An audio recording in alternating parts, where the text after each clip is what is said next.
Hello, how you doing? How you doing really well. Today I'm in Folkestone to do something that really I should have done a long time ago, because it's actually a really important piece of history, especially for the Folkestone area, and in fact actually, I mean you could argue actually in the Kent coastline.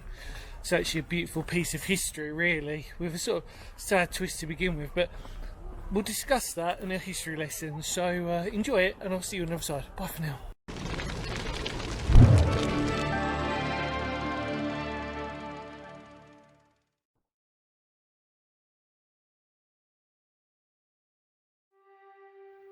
It's hard to imagine fighting during World War One, mostly in the trenches with your best friends being the rats, with the constant fear of artillery shells crashing down around you, and with the war ending not knowing if when you came back home you would have a job or enough money on the table to provide for your family. And so it's places like the Zig Zag Path that we're exploring today that give us just a brief glimpse into that period of time. The Zig Zag Path was one of many work schemes that the British government planned in hopes of finding work for soldiers coming home from the battlefields at the end of World War I. Work began on the path in 1921 and mobilised hundreds of local war veterans to build a new ornamental feature in the Lower Leas coastal park. The result was this winding path which leads down the cliff from the Upper Leas to the seafront, stretching over an area approximately 160 feet high and just as wide. It was sculpted out of the material known as pulimite, which was a mixture of sand, cement and rubble. With the path's design, it was being a mixture of grottos and caves as well as benches to sit on. Although this path has had many visitors, for me this place is one of Kent's most understated historical sites, and with a video like this it can hopefully shine a light on it, so that next time you visit Folkestone, you might want to check this place out, if not for the views, but its fascinating history.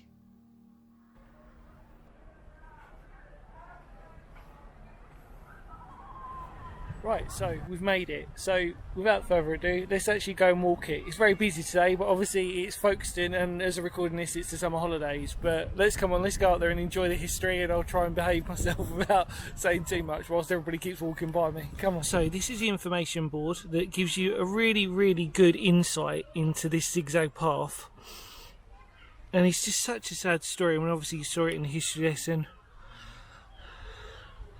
You know, the First World War, I mean, you can't really imagine it. You know, like I said, we've now lost our generations to understand really those people who served in World War One, and obviously most of them probably went on to World War Two, but to come back to a completely different world must have been almost unthinkable really.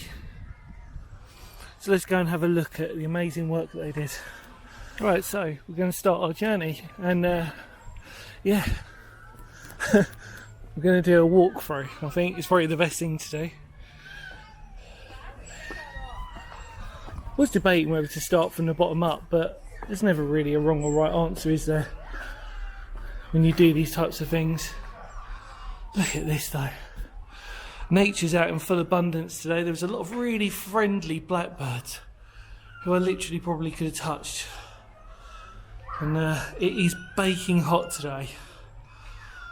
So, in fact, actually, I don't know if you can hear that one. I think, oh yeah, there you are. You're nesting up there, aren't you?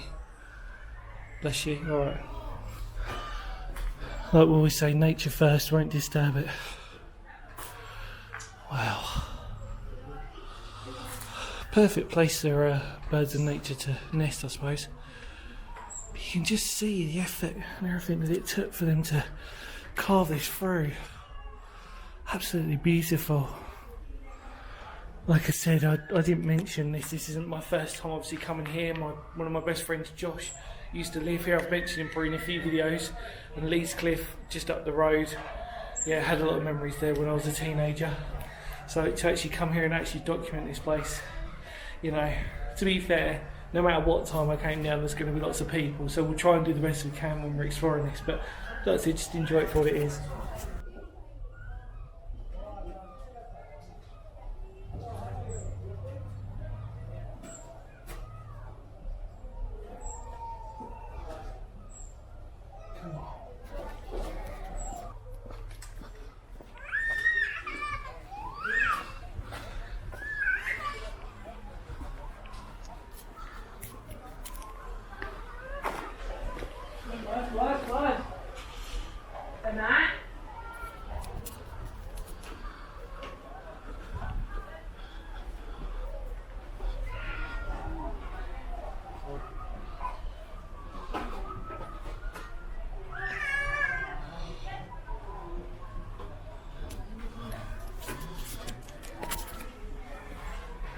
So I suppose what's nice about this area and this section is that really you've got these intermittent sections on every crossing of the Zig Zag Path.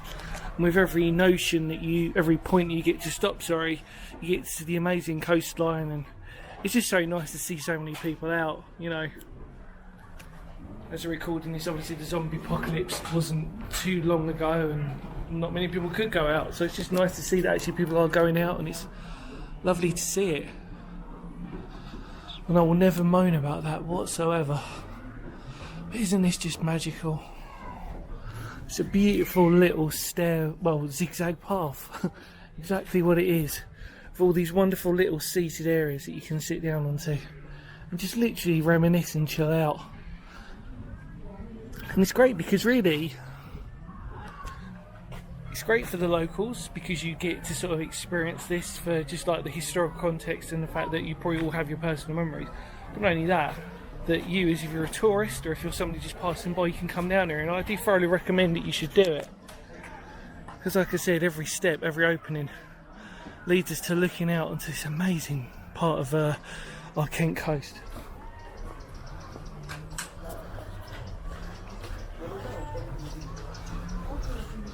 So again, we're at another corner, and again, a small grotto with a seating area. I mean, considering the condition, it's relatively okay. You can imagine a lot of people have obviously sat here and used it, giving it its actual purpose of what it is. And I wonder if probably when the men were building this, if they ever realised how long this would last, what its legacy would be. Truly amazing.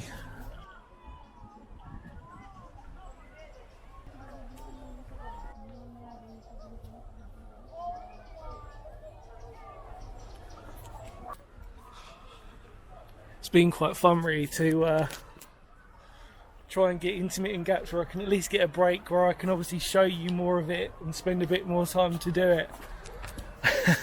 Not normally like me on my channel. Normally I go to places where you'd be lucky if you saw wildlife, let alone anybody person wise.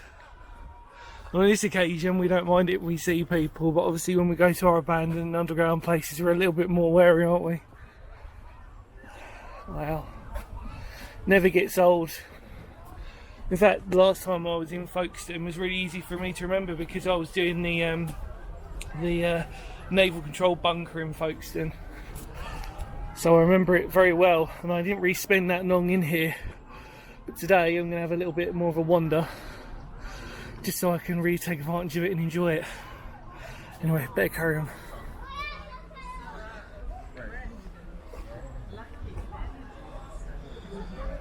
I suppose it's a shame when you come to these places and you do see actual bits of graffiti, because you sort of feel to yourself that it's such a shame. That's going for a bit of waste, but again, you know, what can you do?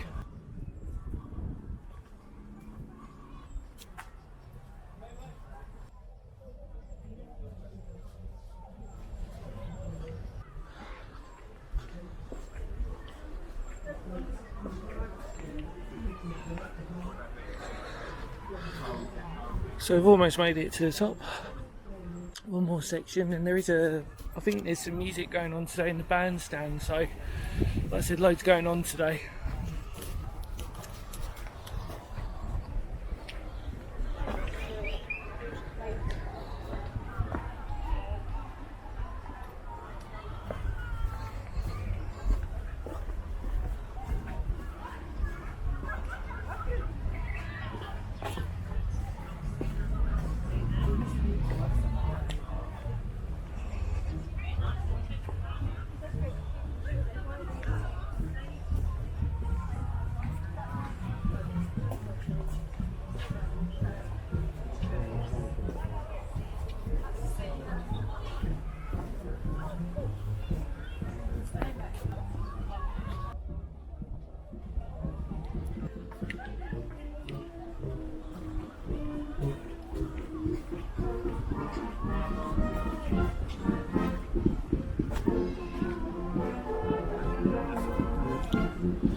as I make my way back to the car, off for another little adventure across Folkestone, but I kind of need to move the car because it's sort of, yeah, it's in between Folkestone and Dover, but that might be for another video at another point. Anyway, thanks so much for staying up with me.